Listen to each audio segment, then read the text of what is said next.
സല്ലല്ലാഹു അലൈഹി വസല്ലം പറഞ്ഞു, അൽ ഈമാനു ബില്ലാഹ്, തൗഹീദാണ്, ഈമാനാണ്. വൽ ജിഹാദു ഫീ സബീലിഹി, പിന്നെ അള്ളാഹുവിൻ്റെ മാർഗത്തിൽ ജിഹാദ് ചെയ്യലാണ്.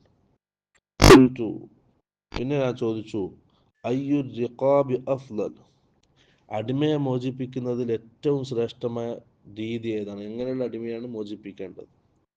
സല്ലല്ലാഹു അലൈഹി വസല്ലം പറഞ്ഞു, അൻഫസുഹാ ഇൻദ അഹ്ലിഹ, അതിൻ്റെ ഉടമസ്ഥർക്കിടയിൽ മൂല്യമുള്ളതിന്, നല്ലതിന്, ഉടമസ്ഥർക്കിടയിൽ വിലയുള്ള നല്ല മൂല്യമുള്ള അടിമകൾ ഉണ്ടാവില്ല, അങ്ങനെയുള്ള അടിമകളെ മോചിപ്പിക്കണം, ആർക്കും വേണ്ടാത്തതിനല്ല. വ അക്തറുഹാ സമനൻ, അധിക വിലയുള്ളത്, അങ്ങനെയുള്ള അടിമകളാണ് മോചിപ്പിക്കണം അഫ്ലൽ. ഖുൽതു, പിന്നെ ഞാൻ ചോദിച്ചു, ഫഇല്ലം അഫ്അൽ, എനിക്കത് ചെയ്യാൻ പറ്റിയിട്ടില്ലെങ്കിലോ?